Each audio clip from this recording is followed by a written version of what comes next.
Greetings po mga kababayan, narinwa sa mga oras na ito. Sama kayo naroroon, kayo ay nasa mabuting kalagayan. Si Atty. Ruel Wong po ito ng Batas Pinoy.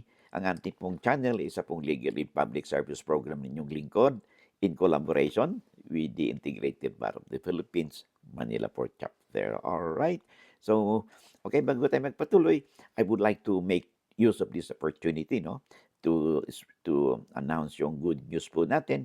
Ang Batas Pinoy po, mayroon na po tayong page, no, sa Facebook, because of their request po, no, mga ng ating mga viewers o followers na kung pwede daw ay magkaroon man tayo ng Facebook account kasi po wala po tayong Facebook account, no? Kaya about few weeks, 2 weeks ago, no, nakapag-open na po tayo ng ating Facebook account. So you could follow me, no, doon sa ibang platform po natin bukod dito sa YouTube.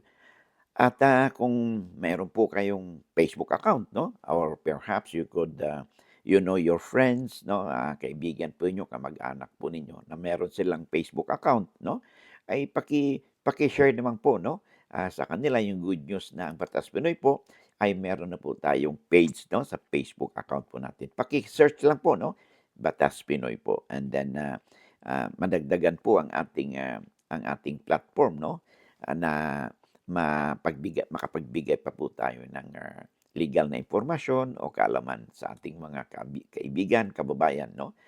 They could be your friends, your relatives, or your neighbors, or kakilala po ninyo. Upang sila din ay may mapupulot, no, sa ating pinag-usapan. Lagi nating sinasabi, lamang na ang may alam sa batas. Okay?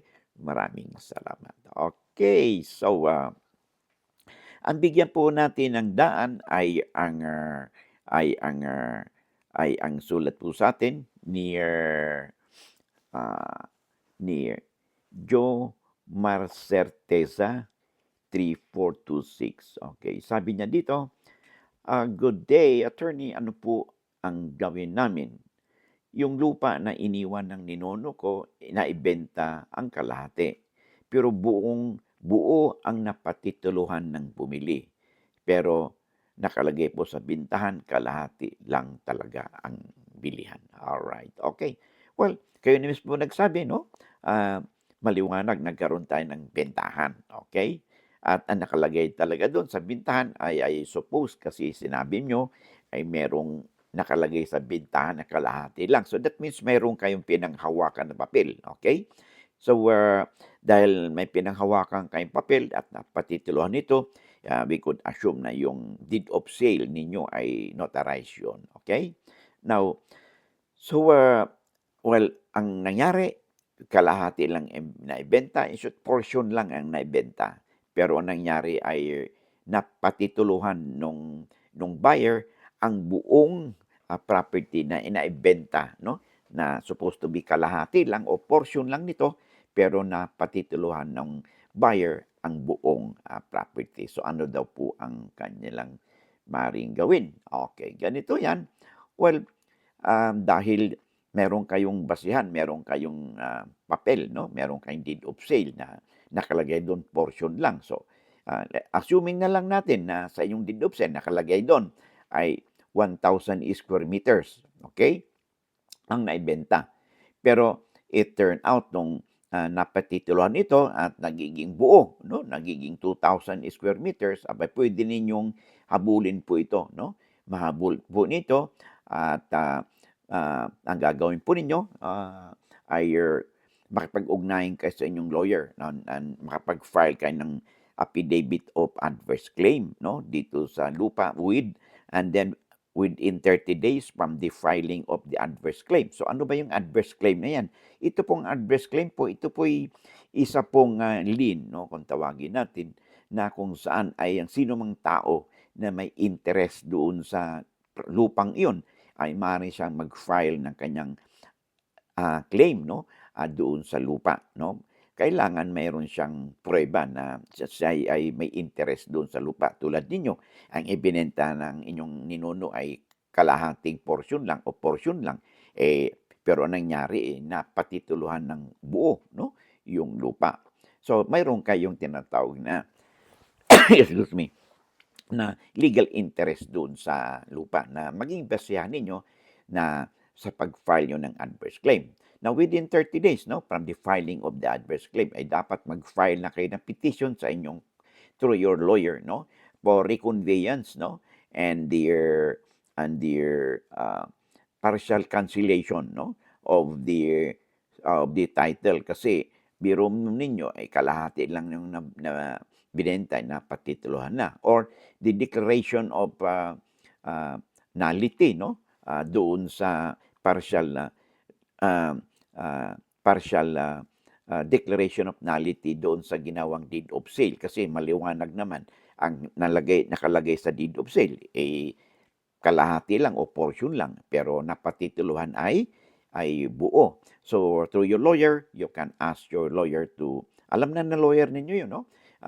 To recover the property, mag-file ng petition or complaint for reconveyance, and of course partial declaration of nullity, no? Doon sa ginawang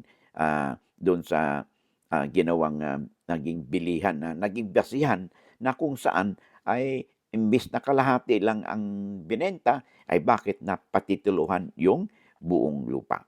Okay? So, yun ang inyong gagawin. Kaya lang, kasi you mentioned about ninuno. So, this entails na matagal ng panahon ito, nagkaroon ng bentahan. So, kung gagawin ninyo ito, no, ay maaring kung lumipas na ang 10 taon na kung saan from the time na nagkaroon ka ng bentahan, okay? At wala kayong ginawa ang inyong ninuno o kayo, no, bilang mga successors in interest or heirs, no, doon sa lupa. Wala kayong ginawa in order to recover or to enforce your real rights over that property, ay baka pumasok na po yung tinatawag nating prescription, okay? Kasi tinulugan po ninyo ng mahabang panahon ang inyong karapatan. Now, hindi natin alam kung hindi naman maliwanag, no, dito sa sulat ninyo kung kailan ba nangyari yung sinasabing bentahan at kailan ba ninyo na diskubre na one half lang ang binenta pero ang napatituluhan ay yung kabuuan na hindi naman kasama sa bentahan. So, check ninyo, kaya kailangan ninyo magkonsulta po sa inyong lawyer, no? Kasi maaring kung mag-file kayo ng reklamo sa korte, maaring ang gagawing depensa, no, laban sa inyong complaint or petition could be on the ground of prescription ay madi-dismiss po ang inyong complaint or petition ninyo on the grounds of prescription. So, sa ayon po kasi sa ating batas, no, yung the enforcement of real rights, no, will prescribe, no, 10 years from the date of the cause of action that when the cause of action occurred. Kung wala kayong ginawa, of course, no, kung nakalipas ng more than 20 years or 30 years, ay lalong papasok na si laches kung tawagin, no, at malabo po ninyong makuha pa, no, ang nasabing property because of laches, no, kung nakalipas na 30, 40 years na ang nakalipas at tapos ngayon lang ninyo ito nasigawa, or kung hindi man umabot ng 30 o 40 years, no, ay nagkaroon na ay mahigit na 10 taon na, ano, ang nakalipas at ngayon lang ito yung gagawin, yun nga i-invoke po ng buyer, no, ang tinatawag nating extinctive prescription na kung saan ay paso na, no, hindi na nyo maaari pang makuha ang property nito dahil sa tinulugan po ninyo ang inyong karapatan. So, paki-check lang po sa inyong lawyer, no, upang sa ganun ay mabigyan pa kayo ng legal assistance, no, at legal na kaalaman pa, no, kung ano bang angkop na legal remedies, no, na pwede sa inyo base doon sa mga dokumento na ipapakita po ninyo sa inyong lawyer kasi sinabi mo dito ay nagkaroon ng kasulatan, nagkaroon ng bentahan at dito makikita kung saan ang hangganan, no, saan ang reckoning period ng inyong prescriptive period, no, kung saan ay pwede yung habulin pa ang nasabing bilihan, okay, at ma-recover po ninyo ang nasabing properties, okay. So, I hope nabigyan natin ng kasagutan, no, ang tanong po sa atin ni Jomar Teza. Alright, so marami pong salamat. Oh, by the way, I would like also to use this opportunity to express my thanks and appreciation doon po sa ating viewers, subscribers po na sa wala pong humpay na pagsuporta po ninyo sa ating channel, no? Ah, lalo na po yung hindi nag-skip ng mga ads, no? Oh, shout out kay Mary Lebron, no? Kay Florence from Russia with love. Thank you very much. Among others, si Monflower, si Nelsita Constantino, thank you very much sa inyong walang sawang pagsubaybay po ng ating channel, and I really appreciate, no, your effort is highly appreciated. Oh, by the way, kung wala po pa kayong mga Facebook accounts o kung mayroon man, you could also follow me dito sa bagong page po ng Batas Pinoy sa Facebook. Kabubukas po lang po, no, ng page nito, and if you have an account po sa Facebook or ang inyong mga kaibigan, kamag-anak, kakilala po ninyo ay merong account doon, paki-spread na lang po yung good news upang sa ganon sila din po ay merong pong opportunity na makapanayam po natin at mabigyan po natin, ma-share po natin ang legal na impormasyon o kaalaman, no, sa ating mga kababayan. Okay? Maraming salamat sa inyong pagtangkilik at sa inyong oras. And I hope to see you again in the next video po natin. God bless.